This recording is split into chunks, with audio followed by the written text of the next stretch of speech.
Thanks everybody for joining the next in our Agency Masters webinar series.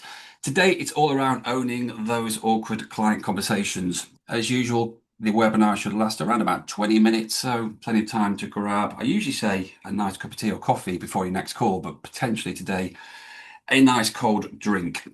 Before we start, for those who don't know me, or haven't joined our previous webinars, I'm Steve. I'm one of the directors here at Synergist, which is the UK's leading agency management system. And as usual, I'm joined by my webinar co-host, Kate, who not only is a principal consultant here at Synergist, but also somebody who has years, I would say many years of agency experience working in ops and finance roles. So thank you for joining me once again today, Kate.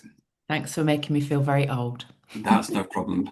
So I want to start the webinar with a very kind of simple observation. Now, we know that most agency people are perfectly comfortable talking to clients when things are going well.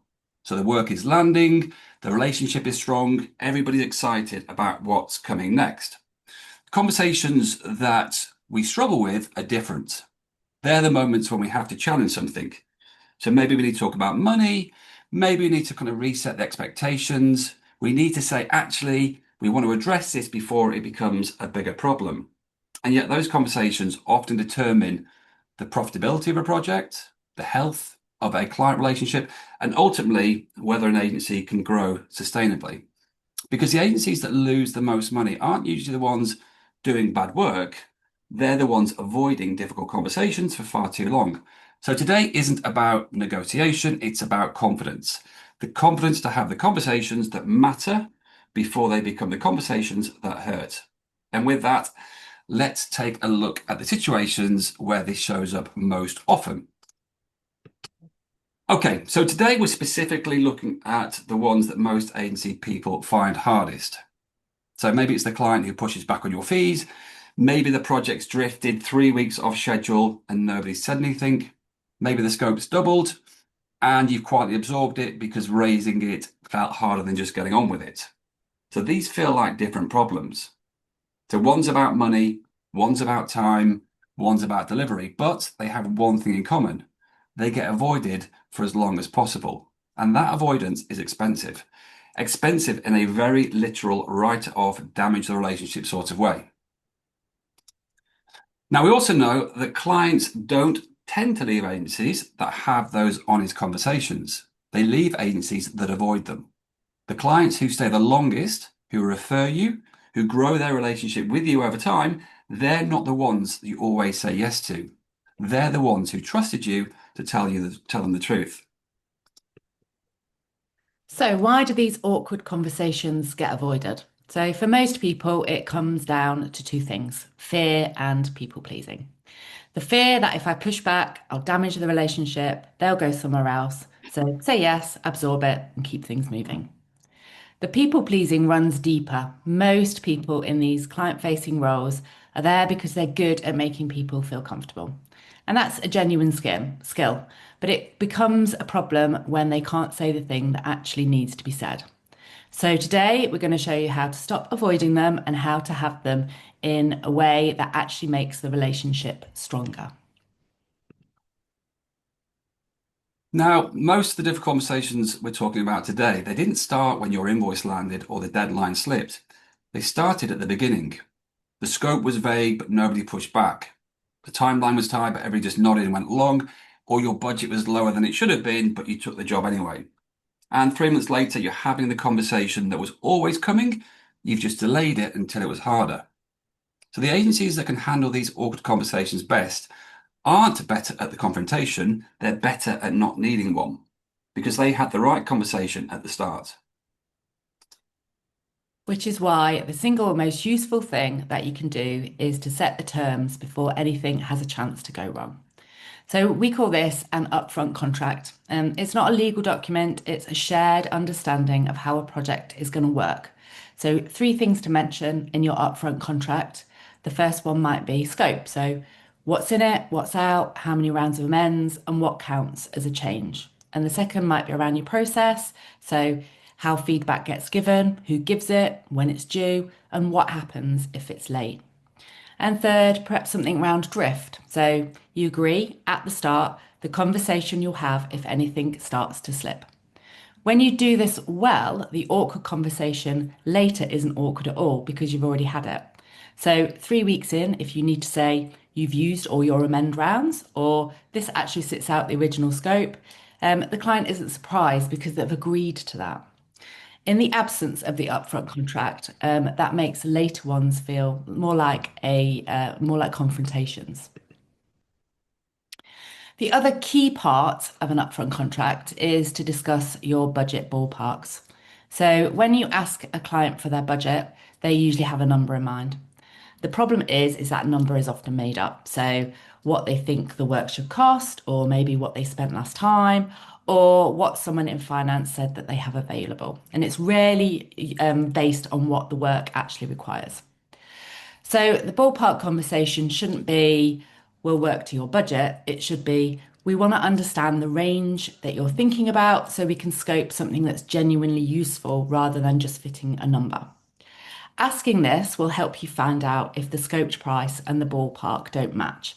And the conversation is still easy at this stage. So you're finding out which version of success can they afford or what do they need to phase. This same conversation after you started the work is no longer going to be easy. Okay, so next comes the moment when you need to present it, and this is another place where it can get awkward. So the number lands, the client hesitates, and your instinct is to start justifying it. You're explaining the hours, you're listing the deliverables, or you're comparing it to what an in-house team would cost. The moment you do that, the price is at the center of the conversation, and you've told the client, without meaning to, that you think it might be too high.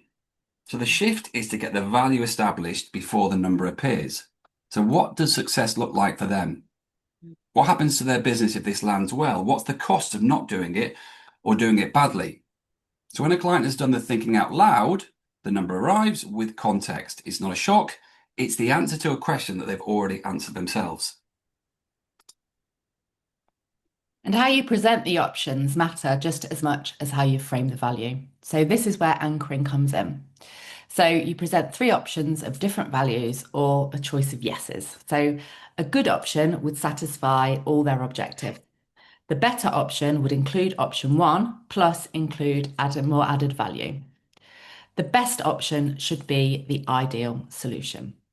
So when you give options of increasing value, most people choose the middle option as it's perceived as the safe choice and feels reasonable because something more expensive is sitting next to it. The client feels like they have a choice, and if there's a negotiation, it happens between options rather than just sitting below that bottom number. However, if a client does ask for a discount, I know it happens, your answer isn't always a straight no, and it always isn't a straight yes. It's more like, what would you like to be taken out? So giving a discount without removing scope tells the client that the original price was potentially made up. It also sets an expectation that you'll be managing for the next project and the one after that. However, there are times when offering a discount is the right call, and some of you might be aware of this framework, the 3Fs. So you've got fame. So they're a name that opens doors and the relationship is definitely worth investing in. Maybe it's fortune. So it's a long-term account where the commercial value over time outweighs the short-term margin.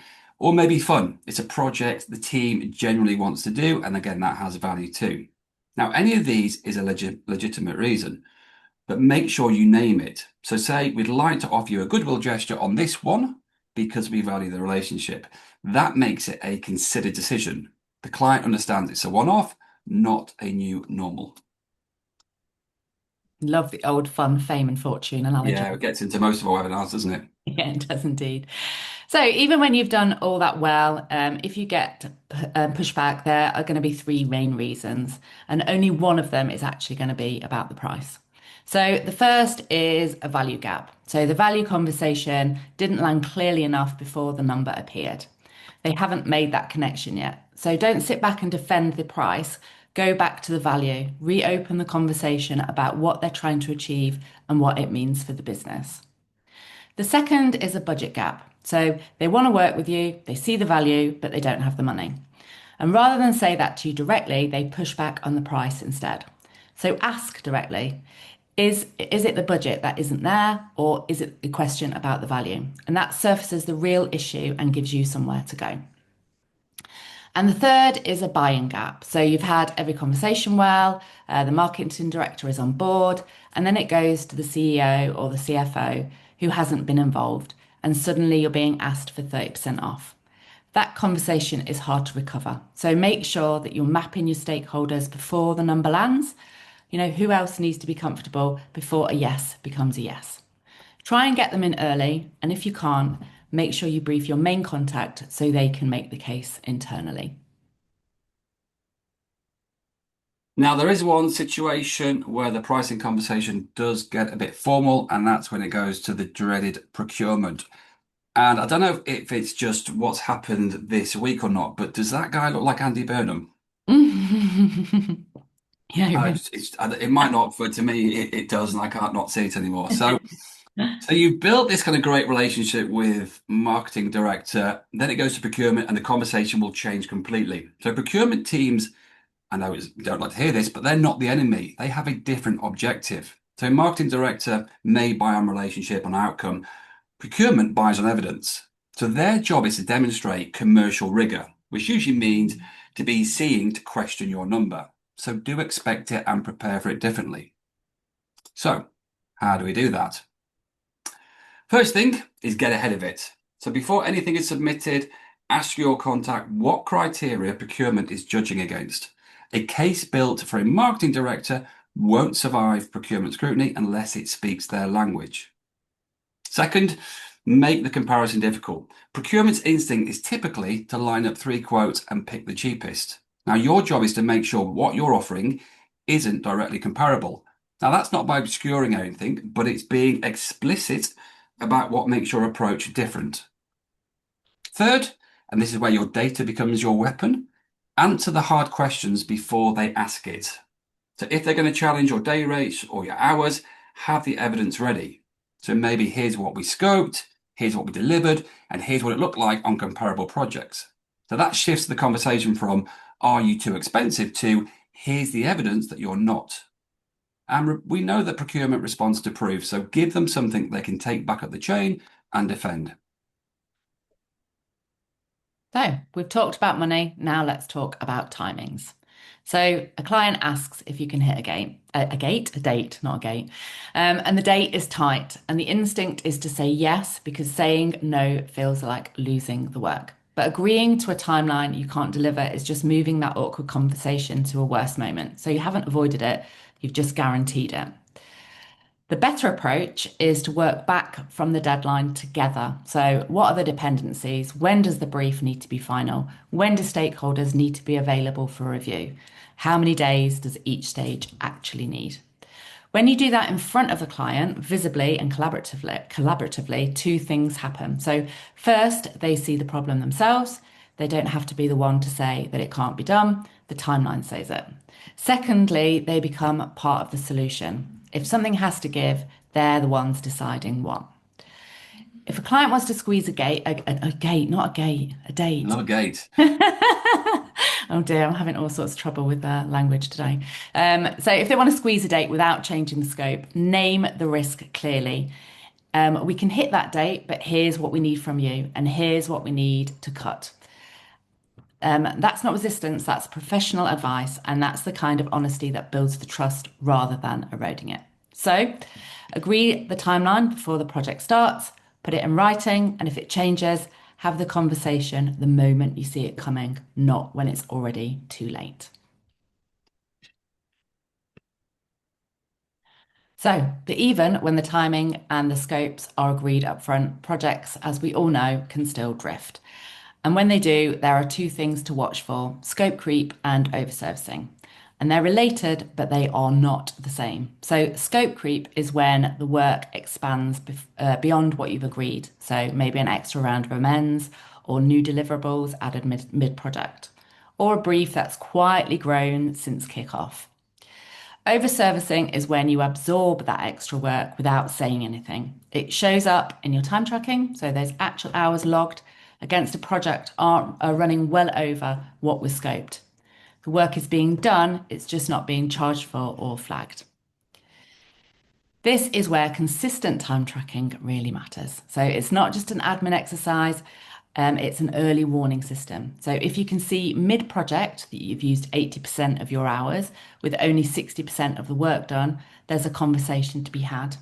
And that conversation mid-project is a lot easier. So you can say something like, we're tracking well, but a couple of extra requests have come in outside the original scope. I wanted to flag it now rather than surprise you at the end. That same conversation at the invoice stage, after you've already absorbed 3 months of oversurfacing, is nearly impossible. Yeah, true. But whatever the conversation, we've covered pricing, procurement, timeline, maybe scope. There is a structure that we find tends to work well, and there are 4 steps to this process. First of all, name it early. Don't wait until the invoice is raised or the deadline has passed. It's what master negotiators call the accusation audit. It's naming the difficult thing yourself before the client does. Something along the lines of, you might be thinking this is going to cost you more than last time. Now, said by you first, it loses its sting. Said by them first, it's an objection and you're already on the back foot. Next, before you explain what happened or what you need, name what you think they're feeling. So it sounds like this has landed at a difficult moment, or it feels like the timeline is the real pressure here. So this isn't softening, it's tactical. When people feel heard, they stop defending and start problem solving. Third, ask before you tell. Use open questions that start with a what or a how. So what would a good outcome look like from your side? How would you like us to handle this? And if you want to keep them talking, mirror what they say. So they might say something like, we just don't have the budget for this. Ask it back as a question. Don't have the budget. So it sounds simple, but it works. People will fill the silence. And what they say next is usually the real issue. And then finally, after the call, send a short email. Here's what we agreed. It closes the loop, avoids the misremembering that derails good conversations, and shows the client you mean what you say. Okay, that brings us towards the end of today's webinar. And as usual, we like to leave you with our 3 main takeaways. So the first one is from me, and it is start with that upfront agreement or contract. So things like scope, process, timings, and what happens when things drift. So this conversation should happen at the beginning of every project and every relationship. Set it up properly, and then there's nothing left to dread later. Yeah, the next one is selling the value. And if anybody missed our last Agency Masters webinar, it was all around value-based pricing. So if you've missed that, go and grab that one. But when your client pushes back, your job isn't to justify the number. It's to help them think about the cost of the problem you're solving. Ask better questions. Let them arrive at the value themselves. And lastly, have the conversation.